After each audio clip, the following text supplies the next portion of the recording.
Hello, children. Welcome to This Day in Jack Benny. I'm John Henderson.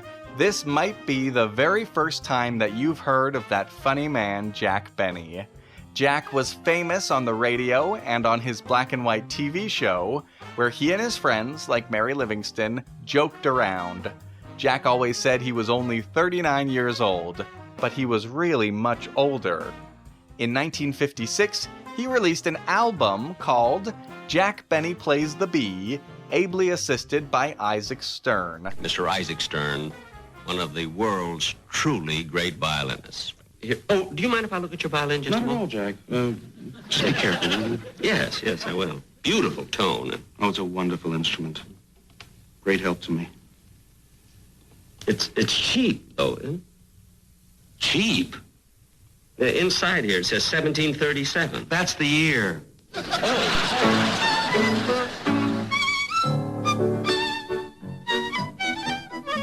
Jack Benny, on the other hand, was still taking lessons. Well, good morning, Professor LeBlanc. Good morning, good morning.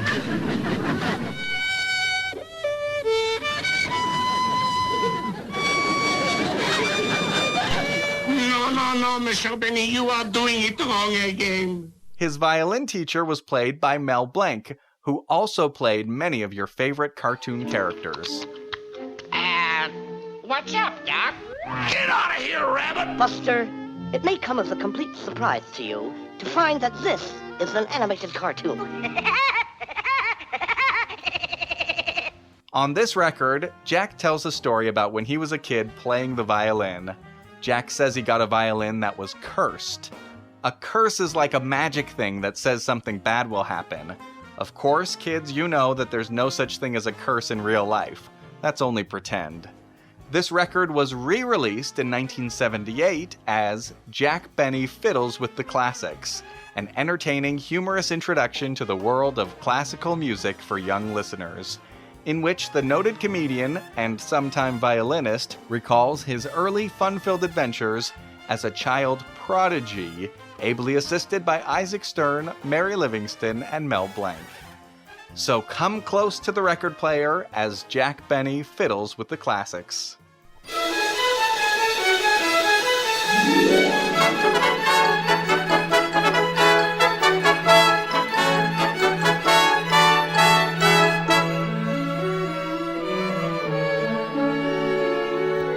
Hello, kids. This is Jack Benny, and I'm going to play my violin for you. Now, let's see. What should I play? How about the Minuet by Paderewski?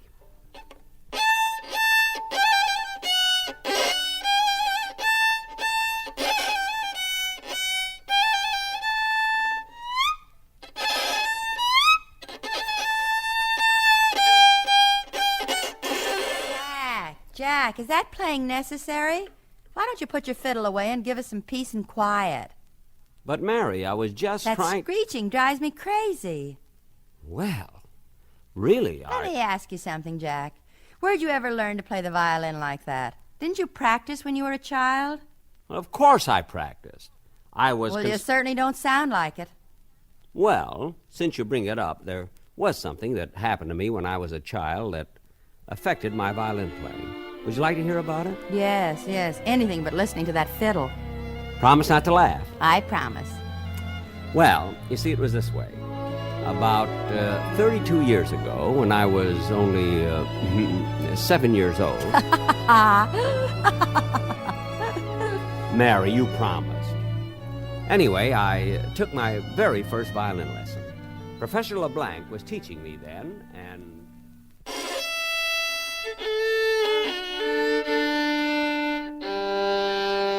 That is fine, Jackie. You seem to take to the violin quite naturally.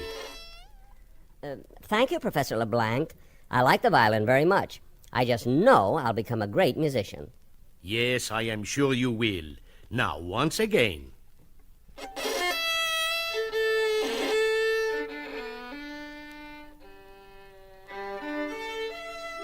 Well, that was the beginning of my musical career. I worked hard, practicing every single day. And within a year, I had shown great improvement. I was playing solos, and Professor LeBlanc was quite proud of me. All right, Jackie. play your new piece for me. Now I will accompany you on the piano. Yes, Professor LeBlanc. I've worked hard on it all week. Listen to this.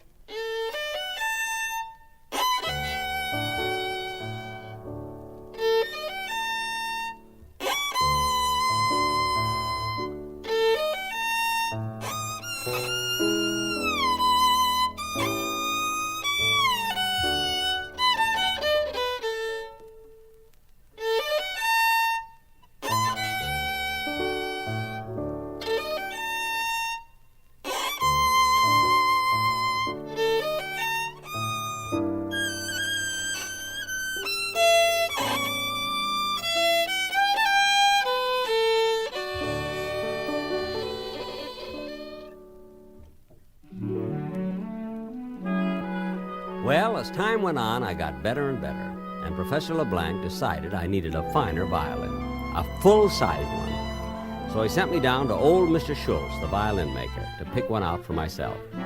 My ear was so good that he felt I could pick out the best violin without any help. The first violin I tried was too harsh.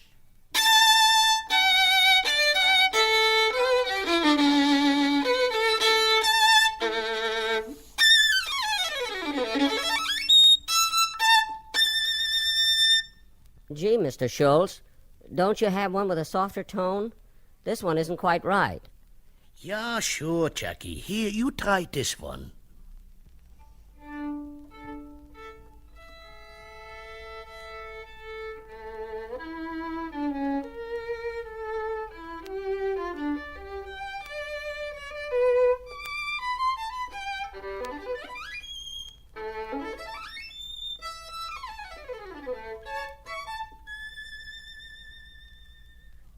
Mr. Schultz, this one is too soft.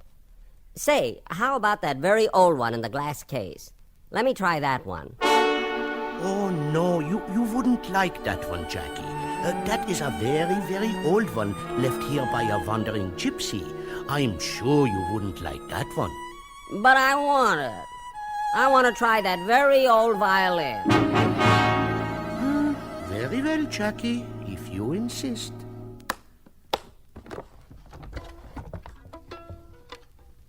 Here, but I am sure you won't like it.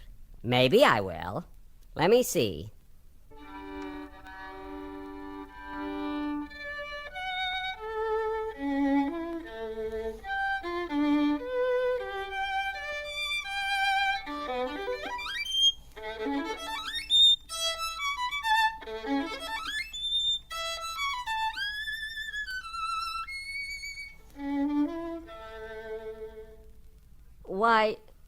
Why, it's beautiful. This is the violin for me. I don't want any other one. This is the one I must have. Oh, I was afraid this might happen. Very well, Jackie, you may have it. But I must warn you, the gypsy who left this violin with me warned me that it had a curse put on it. A curse that says that whoever plays this violin shall become a great violinist. But if he ever plays the Flight of the Bumblebee on this violin, a terrible thing will happen. The Flight of the Bumblebee by Rimsky-Korsakov? Why, I play that piece very well. But you must never play it on this violin. If you do, something horrible might happen. You may take the violin only if you promise never to play the Flight of the Bumblebee on it. Very well, Mr. Schultz. I promise. Well, I took the violin and went home. It had a beautiful tone, and as the years passed, I got better and better. Finally, Professor LeBlanc felt that I was ready for the concert stage, and I made my first appearance before a crowd of 1,000 people. I played Zigeunerweisen by Sarasate.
Well, my first concert was a big success, and I went on a tour, playing before many audiences.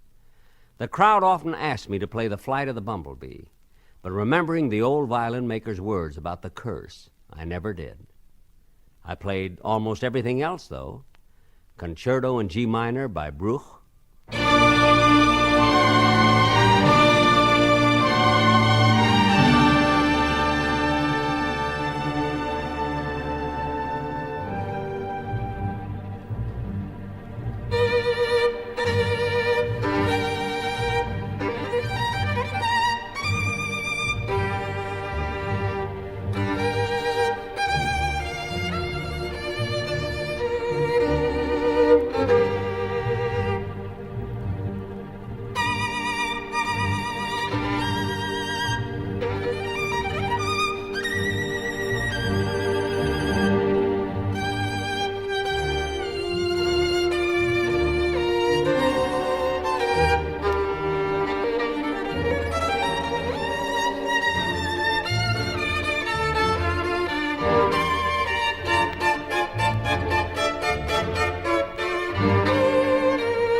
I played Humorous by Dvorak.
I played that beautiful piece for violin, Meditation from Thais by Massenet.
and finally the very difficult Rondo Capriccioso by Saint-Saëns.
By that time, the world knew that I was a great violinist, and I was finally invited to play at Carnegie Hall in New York City.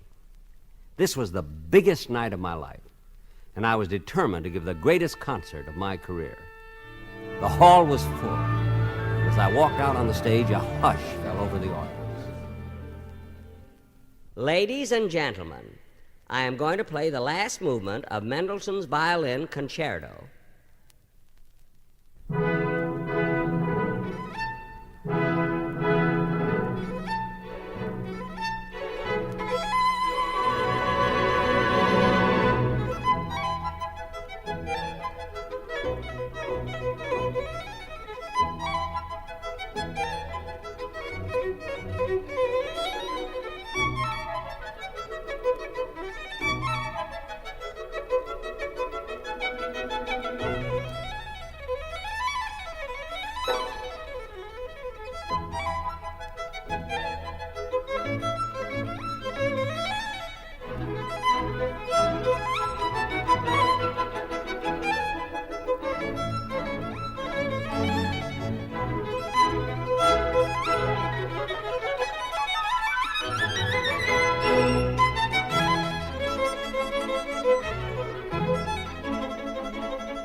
Never had I played so well.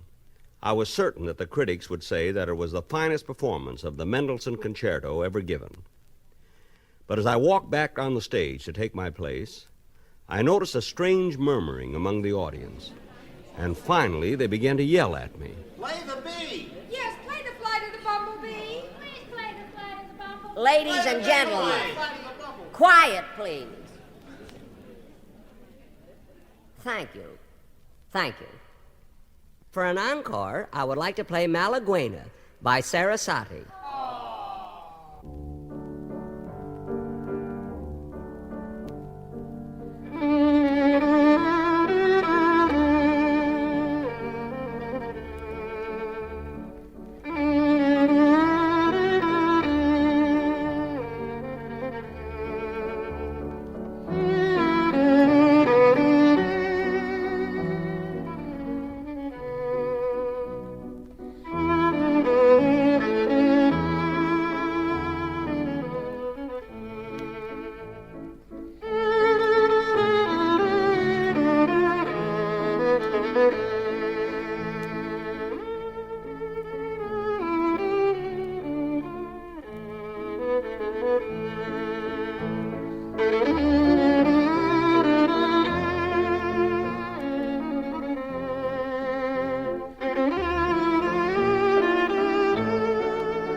They liked the encore very much, but they still wouldn't quiet down.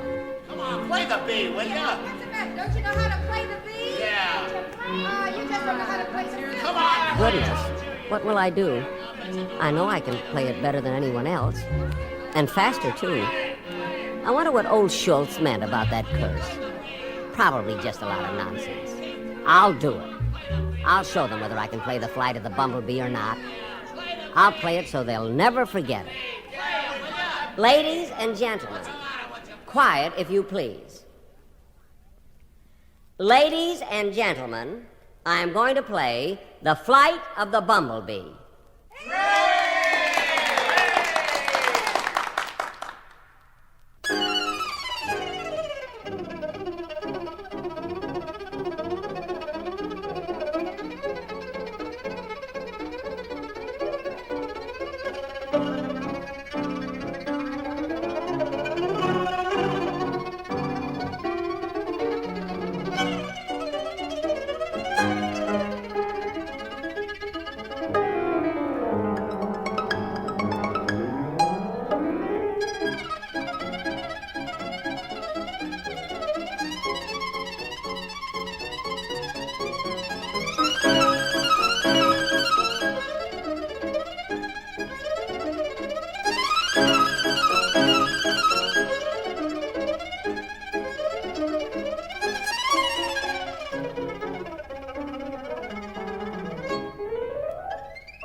Well, I played it, and nothing happened.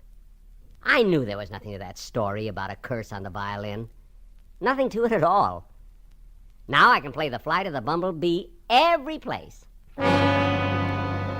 Everything was fine until I got home that night. I took my violin out of its case to clean it with a cloth, and then put it under my chin to play just a little before going to bed. But as I played,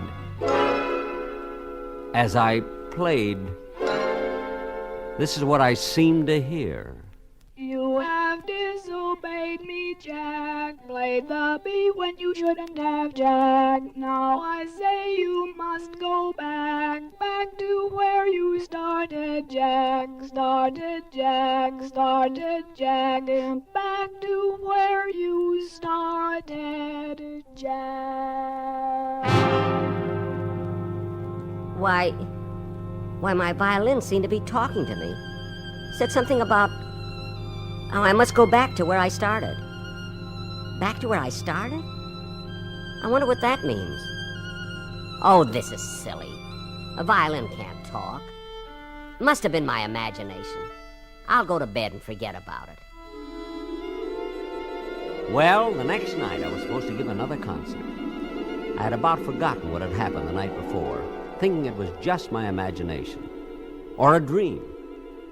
Anyway, the concert was about to begin, and taking my violin under my arm, I walked out on the stage, put the violin under my chin, and started to play.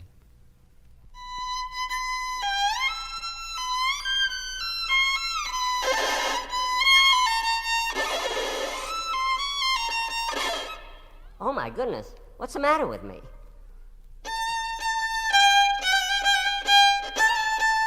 Something had happened. I couldn't play well at all.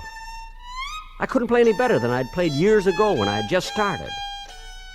Just started. That's it. Back to where you started, Jack. That's what the violin had meant last night. It was true. There was a curse on me now. I had played the Flight of the Bumblebee. Now I'd have to go back to where I started. I was frantic, but I kept trying to play in front of all those people. Finally, they began to laugh at me. But I wouldn't stop. I kept trying and trying.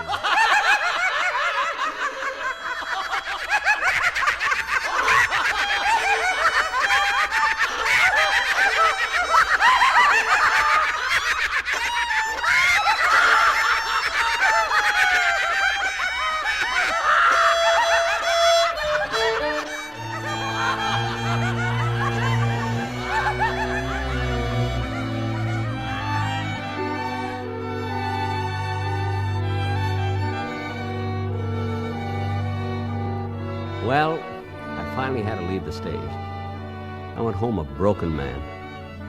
I couldn't believe that I had lost my power to play. I tried again at home in my study, but it was no use.